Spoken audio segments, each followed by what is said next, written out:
नमस्ते साथीहरू, सबैहरूलाई स्वागत छ युट्युब च्यानलमा। म आज नेपाल प्रहरीद्वारा प्रकाशित नयाँ भ्याकेन्सी ल्याएर उपस्थित भएको छु।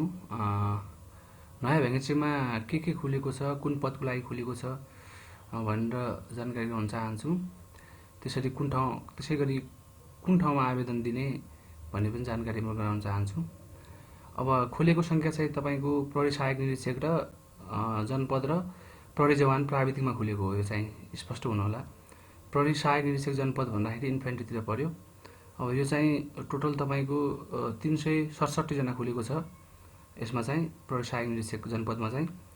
त्यसै गरी प्रहरी जवान प्राविधिकमा चाहिँ टोटल यसमा चाहिँ के छ भने विभिन्न उपसमूह अन्तर्गत छ। त्यसै गरी इन्जिनियरिङतिर छ, सूचना प्रविधि निर्देशनालयतिर छ, टोटल 23 जना खुलेको छ। त्यसै गरी भौतिक पूर्वाधार निर्देशनालयतिर छ, इन्जिनियरिङ हो, यो पनि 38 जनाको खुलेको छ।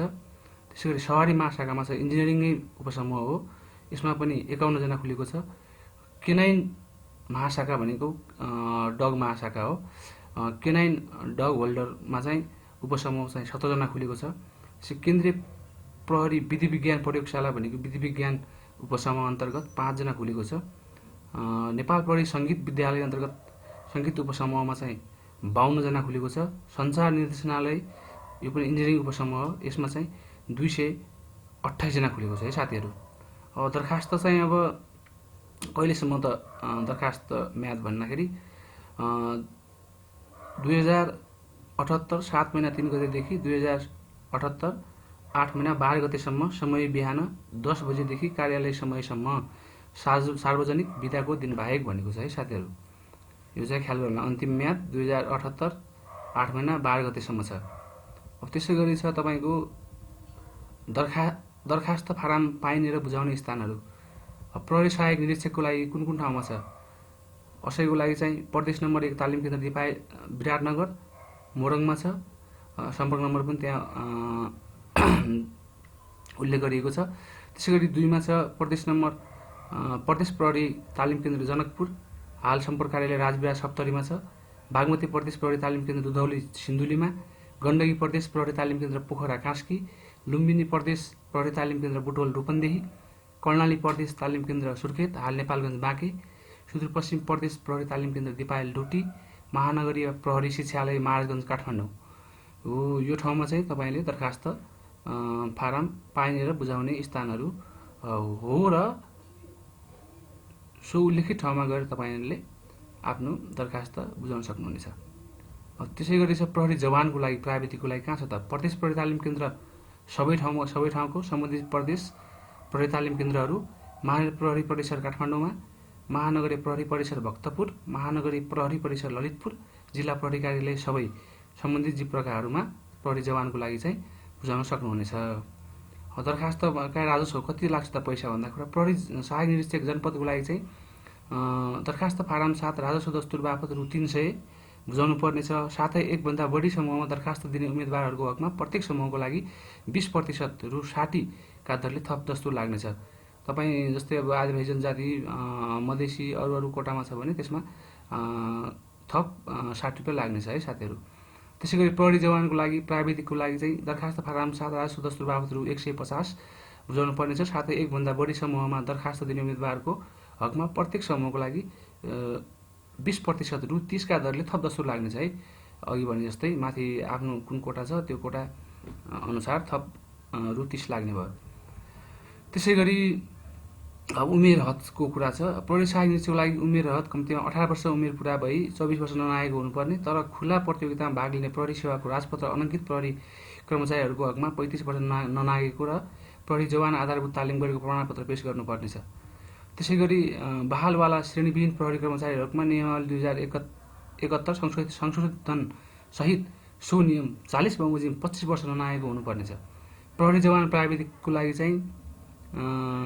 जवान प्राविधिकको लागि दरखास्त फारम दर्ता गर्ने अन्तिम मितिसम्म 18 वर्ष उमेर पुरा भई 23 वर्ष ननागेको तर बहालवाला श्रेणीविहीन प्रहरी कर्मचारीको हकमा प्रहरी नियमावली 2071 संशोधन सहितको नियम 40 बमोजिम 25 वर्ष ननागेको हुनुपर्नेछ भनेको चाहिँ साथीहरू यहाँ ख्याल गर्नुहोला। त्यसै गरी आवश्यक न्यूनतम योग्यता चाहिँ अब कसैको लागि छ मान्यता प्राप्त विश्वविद्यालयबाट प्रमाणपत्र तह वा सोसर उत्तीर्ण गरेको भनेको अर्थ तपाईँले +2 पास गरेको हुनुपर्नेछ। मानव अधिकार र मानवीय कानुनको उल्लङ्घन सजाय नपाएको, कुनै फौजदारी अभियोग सजाय नपाएको, राजनीतिक दलको सदस्य नरहेको, आतङ्ककारी सङ्गठनको सदस्य नरहेको, उचाइ छाती र तौल असैको लागि चाहिँ पुरुष उचाइ घटीमा 5 फिट 2 इन्च, छाती 31 देखि 33 तौल 50 केजी, महिलाको लागि उचाइ घटीमा 5 फिट तौल 42 केजी हुनुपर्नेछ। आँखा -2 वा +2 भन्दा बढी कमजोर नभएको, पटौरी प्रधान कार्यालयबाट तोकिएको स्वीकृत चिकित्सकबाट निरोगिताको प्रमाणपत्र पाएको, परीक्षा सञ्चालनको क्रममा हुने नेपाली नागरिक भएको हुनुपर्नेछ। अब सूचना प्रविधि निर्देशनालयतर्फ प्राविधिक प्रहरी जवान कम्प्युटरतर्फ चाहिँ तपाईँको मान्यता प्राप्त शिक्षण संस्था एसएलसी एसई वा सोसर उत्तीर्ण गरेको तथा मान्यता प्राप्त तालिम संस्थाबाट कम्तीमा 1 महिनाको सूचना प्रविधि विषयको तालिम सिप प्रमाणपत्र गरेको, भविष्यमा सामान्यतया सरकारी नोकरीको निमित्त अयोग्य ठहरिने गरी नोकरीबाट बर्खास्त नभएको, जनपद समूहतर्फको प्रहरी सहायक निरीक्षक पदको लागि तोकिए बमोजिम क्रमशः 3 देखि 9 सम्मको अन्य योग्यताहरू पुरा भएको हुनुपर्नेछ। भौतिक पूर्वाधार निर्देशनालयतर्फ प्राविधिक प्रहरी जवान मान्यता प्राप्त शिक्षण संस्थाबाट कम्तीमा 8 कक्षा वा सोसर उत्तीर्ण गरी प्राविधिक शिक्षा तथा व्यावसायिक तालिम परिषद र सोसरको संस्थाबाट सम्बन्धित विषय सिकर्मी, डकर्मी, पेन्टर, बिजुली, प्लम्बर र नकर्मीको सिप प्रमाणपत्र प्राप्त गरेको, भविष्यमा सामान्यतया सरकारी नोकरीको निमित्त अयोग्य ठहरिने गरी नोकरीबाट बर्खास्त नभएको, जनपद समूहतर्फको प्रहरी सहायक निरीक्षक पदको लागि तोकिए बमोजिम क्रमशः 3 देखि 9 सम्मको अन्य योग्यताहरू पुरा भएको। अब सवारी महाशाखातर्फ छ। सवारी महाशाखातर्फ प्राविधिक प्रहरी जवान मान्यता प्राप्त शिक्षण संस्थाबाट एसएलसी अर्थात् एसई वा सोसर उत्तीर्ण गरेको हुनुपर्नेछ। भविष्यमा सामान्यतया नोकरी निमित्त अयोग्य नठहरिने गरी नोकरीबाट बर्खास्त नभएको, जनपद समूहतर्फको प्रहरी सहायक निरीक्षक पदको लागि तोकिए बमोजिम क्रमशः 3 देखि 9 सम्मको अन्य योग्यताहरू पुरा भएको हुनुपर्नेछ। किनभने महाशाखातर्फ पनि अब त्यही छ, डग होल्डरतर्फ एसएलसी गरेको, एसई गरेको हुनुपर्नेछ, अयोग्य ठहरिने गरी नोकरीबाट बर्खास्त नभएको हुनुपर्नेछ। जनपद समूहतर्फको प्रहरी सहायक निरीक्षक पदको लागि तोकिए बमोजिम क्रम सङ्ख्या 3 देखि 9 सम्मको अन्य योग्यताहरू पुरा भएको हुनुपर्नेछ।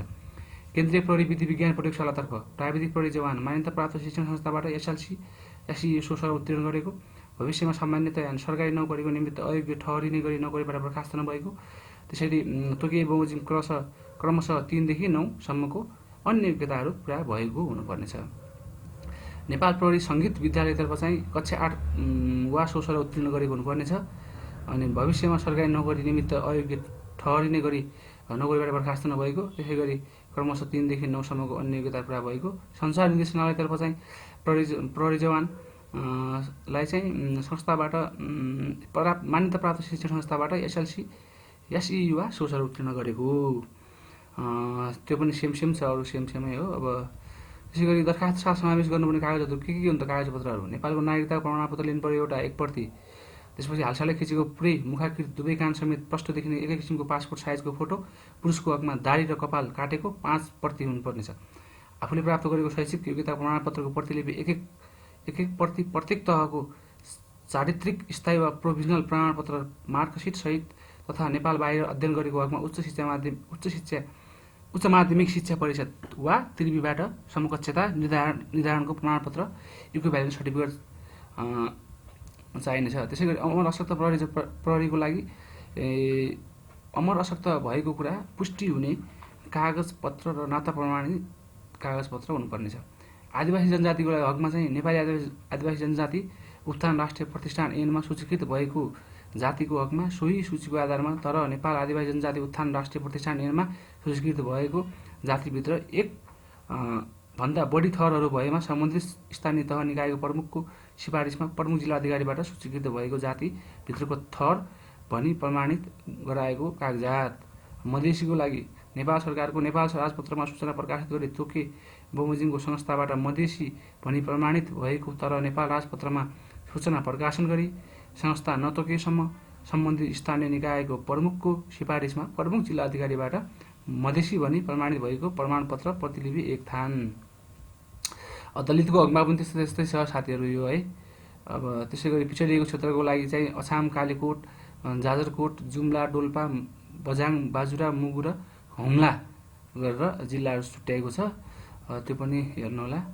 त्यसै गरी दरखास्त फारमसँग संलग्न गरी पेश गरेको कागजातहरूको प्रतिलिपि पछाडि सकल बमोजिम नक्कल ठिक छ भनेर चाहिँ फोटोकपी पछाडि लेख्नुहोला। त्यसै गरी परीक्षा विधि चाहिँ प्रारम्भिक स्वास्थ्य परीक्षण र शारीरिक तन्दुरुस्ती परीक्षा हुनेछ, विस्तृत स्वास्थ्य परीक्षण हुनेछ, अनि लिखित परीक्षा लोकसेवा आयोगबाट सञ्चालन हुनेछ है। केन्द्रहरूमा लोकसेवा आयोगबाट सञ्चालन हुने हुँदा आयोगद्वारा तोकिएको परीक्षा केन्द्रहरूमा सञ्चालन हुने भनेको छ। अब यसमा वस्तुगत उत्तर मल्टिपल चोइस प्रश्नहरूको उत्तर बापत 20% अङ्क कट्टा गरिने बेहोरा जानकारी गराइन्छ। वस्तुगत बहुउत्तर प्रश्नको उत्तर लेख्दा अङ्ग्रेजी ठुलो अक्षर क्यापिटलमा ABCD लेखेको उत्तरलाई मात्र मान्यता दिइनेछ। प्रयोगात्मक परीक्षा सूचना प्रविधि र भौतिक पूर्वाधार निर्देशनालयतर्फको प्राविधिक प्रहरी जवान पदको मात्र हुनेछ।